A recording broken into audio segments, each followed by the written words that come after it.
Yo, what's up guys, over here, and so the thing I'm reacting to right now is basically Gigguk, the anime guy, so the guy who really likes anime, so talking about VTubers, because I'm kind of a VTuber myself, so I think it's kind of my thing, so it's kind of related to me, so I think I should make a video about it, so yeah, let's do it. What? Okay. Okay. Finally, I freed myself from gacha hell. Gacha hell. Oh, I can finally get on with my life. Huh.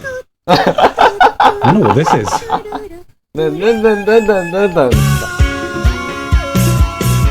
Oh.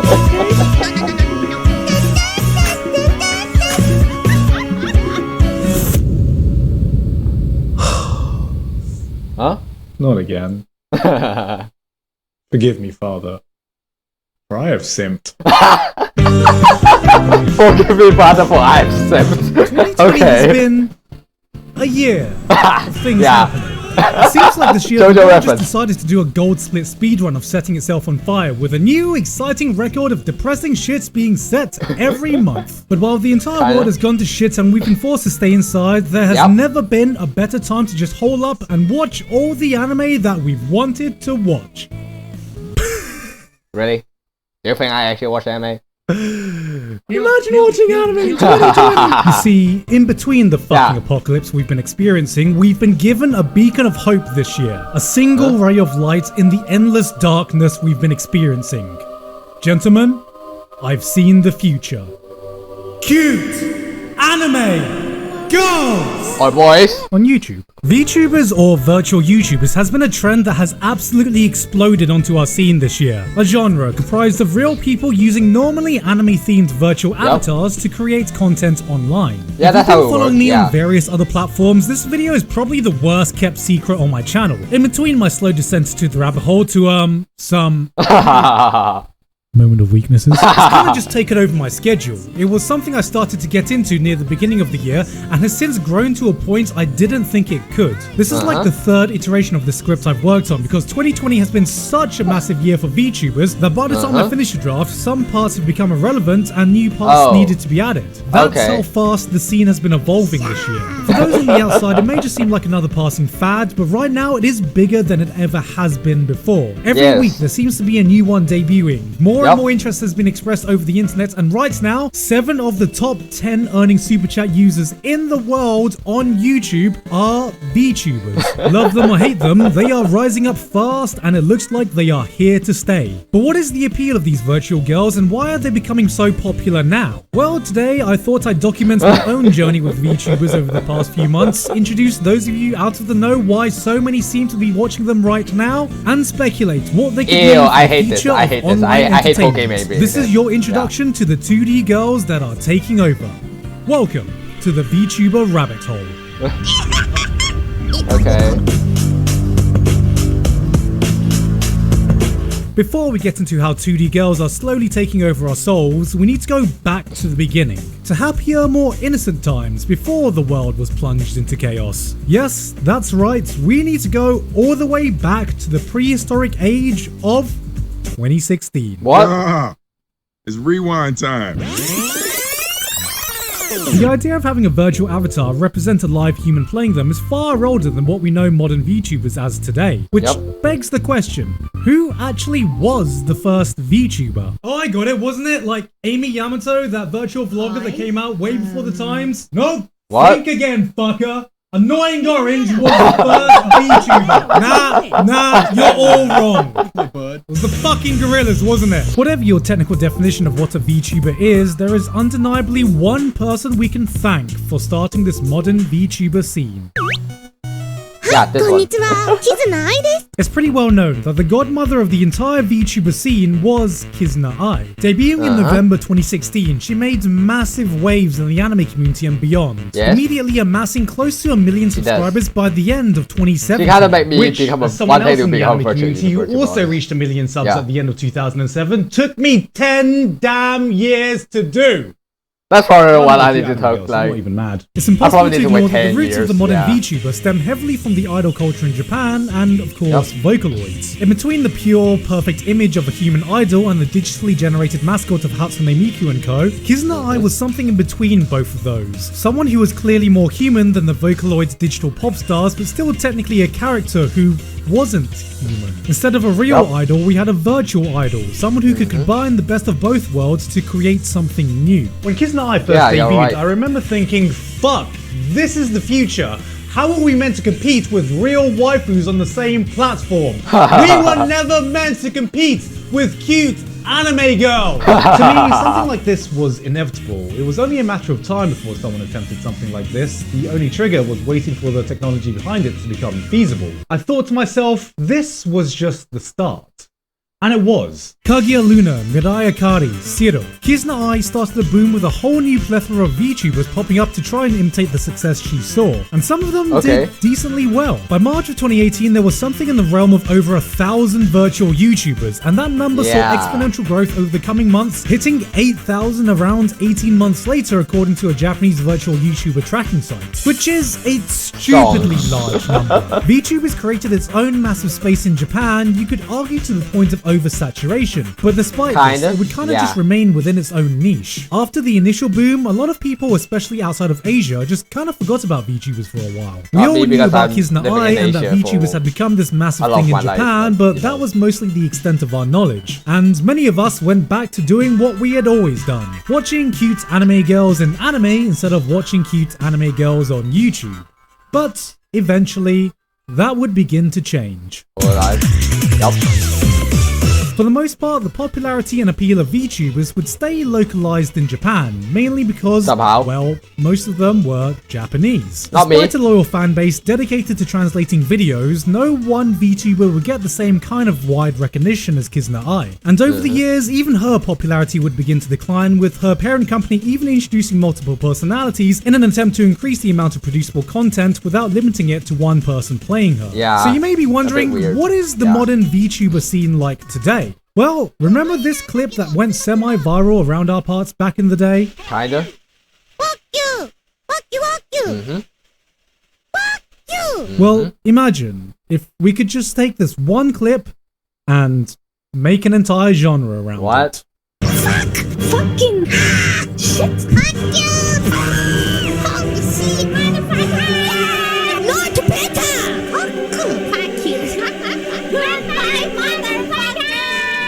Right now, VTubers are in the midst of a second renaissance, and if you've been hanging around anime Twitter or the rest of the community, you may have heard names like Hololive being thrown around, who are right now the group right at the center of it all. So, what is Hololive? Well, we can let the founder of the group himself explain it. 我々はどちらかというと AKB さんのようなグループでライバーを運営しているそういった会 AKB48. 社 I に have な no り idea ます。 what's that. My feet.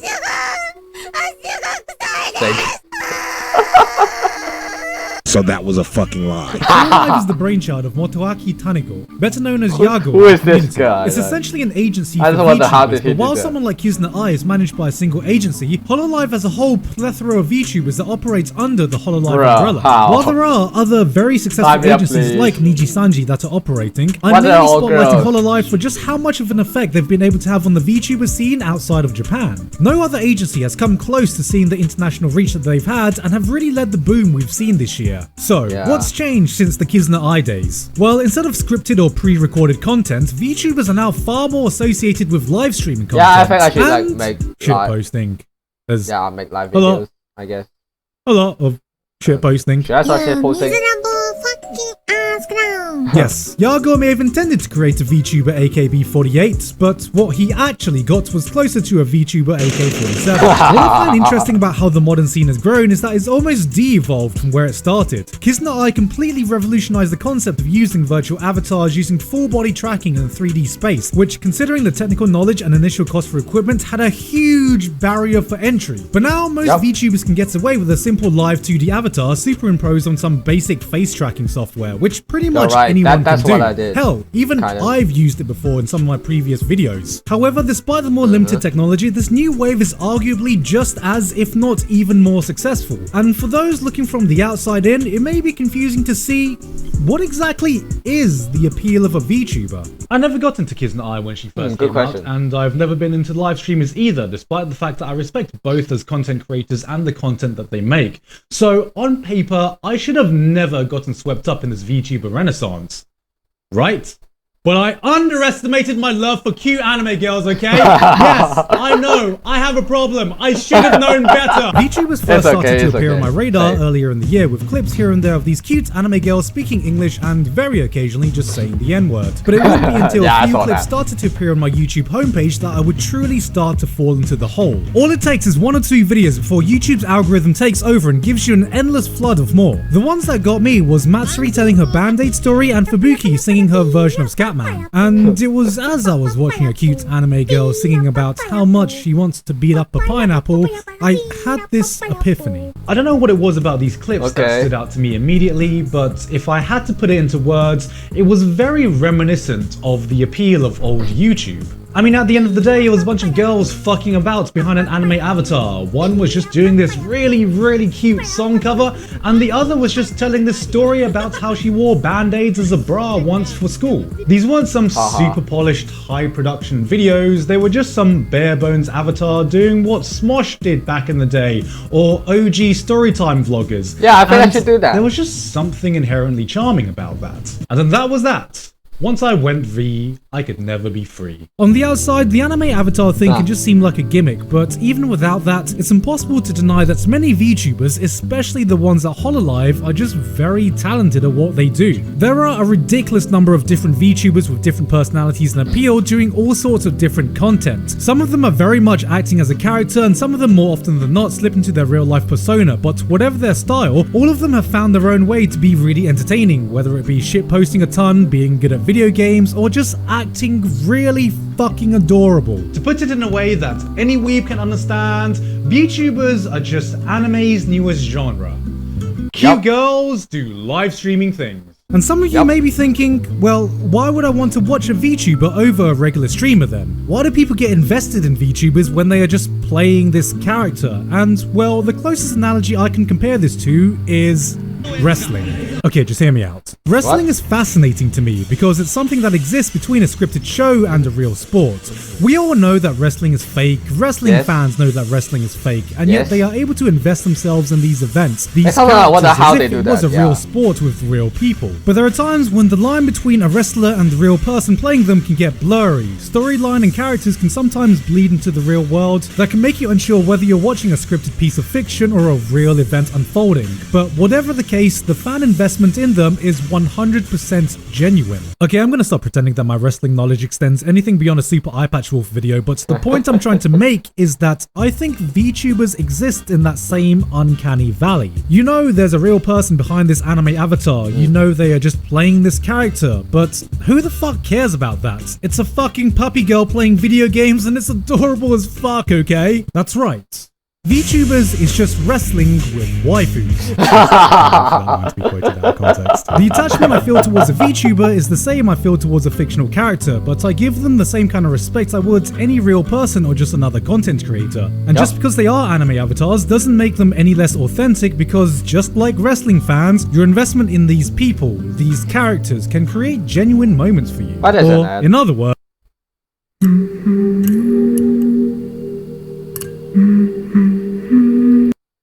your feelings for her are not real. They are real to me! But look, I can talk all day about the theoretical appeal of VTubers and not get through at all, because the best way is just to experience them for yourself. So, Gigguk, how does one get into VTubers?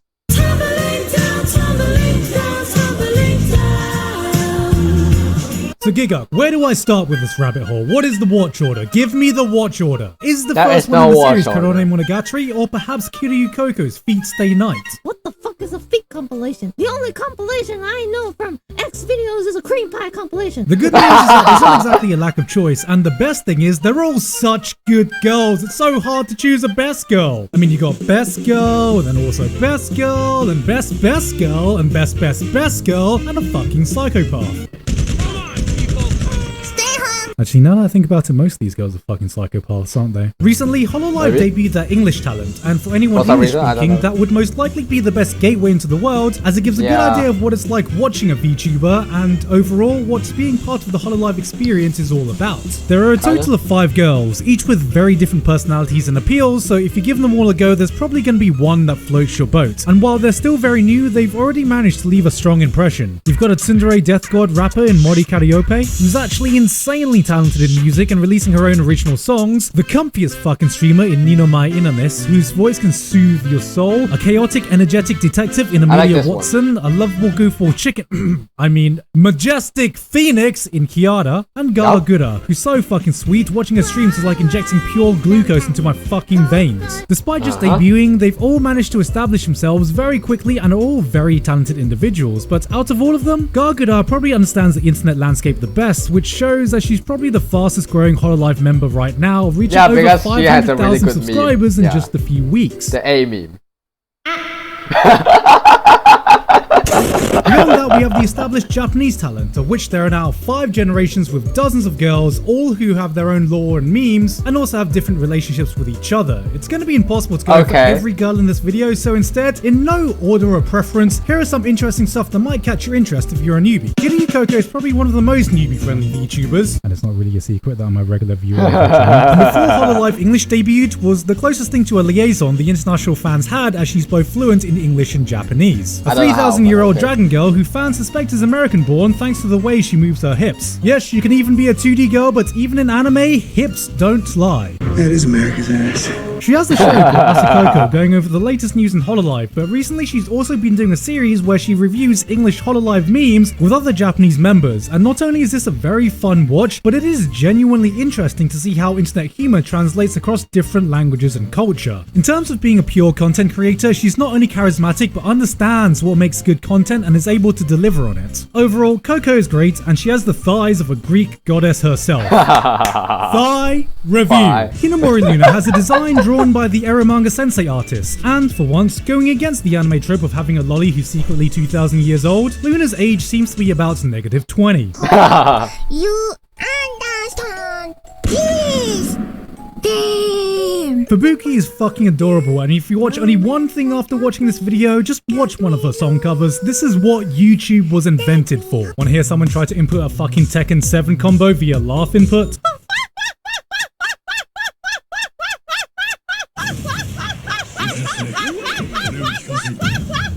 That's Pekora, by the way. Natsuhiro Matsuri will always have a soft spot for me because it was a lot of her clips that first pulled me into the hole. Out of all the girls, she actually seems like the most normal. It doesn't feel like she's playing a character, she's just a genuinely charismatic and fun girl who's also a fucking degenerate. Seriously, just check out any of her clips if you want an authentic, genuine stream of a girl just dicking about behind an anime avatar. Horseshoe Marine is horny. I'm horny! There's Korone. She's a dog. That's pretty much it. Now, you may be wondering, what's the appeal of watching an anime dog live streaming? I mean, it's just a cute little doggo playing video games, like she's a innocent ball of wholesomeness who can melt your heart and cure depression. Like, what's so special about making the cutest little noises like... And I don't know about this smile that will make you want to drop everything and pledge your allegiance to protect it. It's not like I want to head pat her or anything. Why would I want to head pat her? Okay, maybe she deserves the head pat. Someone should give her the head pat. I'll give it to her. Let me just... No, Sydney, get off me. Get off me, Sydney. What? Let me head pat her. She deserves the head pat. No! Yay! Yubi! Ow! And then there is Akai Hato, aka Hachima, which... How do I begin to describe the Hachima experience? Hachima is the fucking chaotic degenerate energy I didn't know I needed in my life. In my mind, she's the waifu offspring of Filthy Frank and How to Basic. Her content is cursed. It's anarchy. It's full-blown fucking degeneracy, and it's absolutely amazing. Want a waifu who can cook for you? Well, why not watch her destroy basic cooking skills and such classics like bitch-made pasta? Want a pure, perfect idol? No problem. Why not listen to some wholesome vomit ASMR as she accidentally peeps in stream doing the spicy noodle challenge? While some mad lads in the chat type out kawaii. Oh, you think the fans are the degenerates here? Don't worry, she was the one who asked viewers to send in their feet videos so she could review them herself in one of the most cursed streams ever made. I didn't really have a point of reference to pinpoint the kind of entertainment this content is. Like, there's even a stream where she's reacting to her own lewds that artists stream for her. She did. I am watching a fucking anime girl reviewing her own lewds. Yes, she did. Content? Why am I even trying? She did. How can anyone compete with this? And this is part of the reason why I got into VTubers. From purely a content perspective, some of the stuff these girls are doing is genuinely interesting and entertaining content that wouldn't be as fun if it was a scripted anime or a regular IRL streamer. It's because they exist in the space between anime character and real person that they can explore original ideas or get away with things that other people can't who exist in the same space. And that's why this is something I legitimately believe falls into its own genre of entertainment. Like, I didn't wake up thinking that watching this anime girl die inside as she sees this Yoshi plushie getting violated by a foot would be so entertaining, but it is, and I have no idea why. And I'm gonna stop it there, even though I've just barely scratched the surface, but I get it now. I get why VTubers became such a huge trend in Japan all this time, idol culture or not. And with their explosive growth this year, it makes me think what this could possibly mean for the future of online content.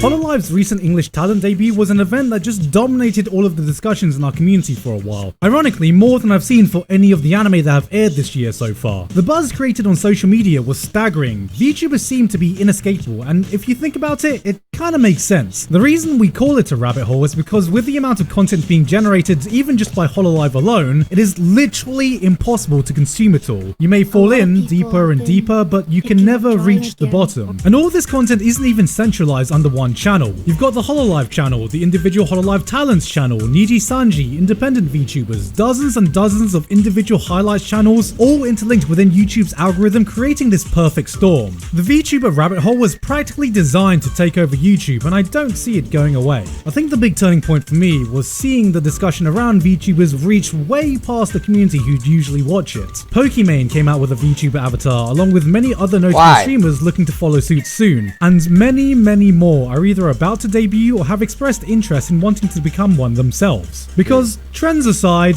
money speaks and the message is loud and clear. It was revealed that 7 of the top 10 earning Super Chat users in the world were VTubers, and at the top was Coco, earning around $810,000 since debuting late last year, averaging way over 100k per month. That is through donations alone, not including other revenue streams, which... Be right back, I'm just going to retire so I can become a cute anime girl. No matter how you look at it, these are insane numbers, and judging by the initial stats of the English-speaking talent too, that's a trend that seems to be continuing internationally too. I mean, just look at how fast this super chat is going. There are few things in the world that can transcend the language barrier. Money, laughter, compassion, and now, fucking simps! It's really no wonder why there's so much attention and interest, which is why even if this hype dies down over time, I don't think it's just going to be a passing fad. I think we've seen the birth of another subculture within our community. I focus a lot on Hololive and their rise, but I didn't even touch on the independent VTuber scene. Because really the first VTuber who really broke into the English-speaking scene was probably Project Melody earlier this year. She debuted earlier this year as the first virtual cam girl, breaking all kinds of viewership records, and has since established herself as an all-round VTuber live streamer and has really led the way for other independent content creators on Twitch and other live streaming platforms. This year really has been the perfect storm that has taught us that 2D was the future all along. If 2020 has taught me anything, it's that weebs are far too willing to drop cash when it comes to cute anime girls. Like, I don't know if we just come with something hardwired into our fucking brain that just gives us this uncontrollable reflex to throw a bunch of money whenever we see 2D anime titty, or, you know, some beautiful fucking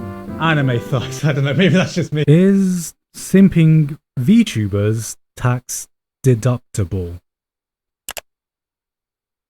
You fucking serious? But you know what? I will say that watching VTubers has at least given me something tangible, or at least helped me work towards something tangible. Like when I was getting into gacha games, I'm sure a lot of people saw that video and thought, wow, this looks like a dangerous addiction. I mean, this is just basically a waifu casino, right? And look, what I'll say to that is, if I'm gonna have a gambling addiction, at least I can have a gambling addiction I can jack off to. But watching VTubers without subtitles has legitimately improved my Japanese listening skills as someone who's trying to learn the language, far more than years of watching anime has done, because you're forced to really pay attention to what they say. So, unlike gacha games, this has actually helped me in a real life skill. Basically, what I'm trying to say is, if I'm gonna have a Japanese learning resource, at least I can have a Japanese learning resource I can. 2020 has been the year of VTubers, and it looks like it's gonna stick around, so while you're here, why try to fight it? If there's ever been a time to dip your toes into something new, why not join us in the rabbit hole and welcome our new 2D overlords? Because, you know, I may have played it up as a joke, but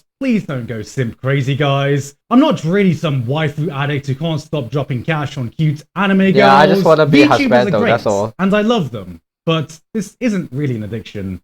It's fine, guys. I can quit anytime I like. You sure? You sure? おめでとうだよ、すごい。 You sure? トミちゃんもありがとね。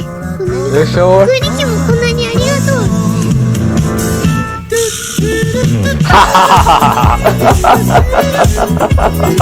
Giggukさん、Thank you very much. I guess that's why I become a virtual YouTuber in the first place, I guess so. So yeah, I will be streaming maybe on like Saturday, I hope. Yeah, so you know, even though I have school stuff, but okay, so see you later. Bye. Maybe I've been wasting time, my state of mind's been a little hazy lately, but I stay alive. Come take a dive inside my head, feeling down but never out, I'm hanging by a thread.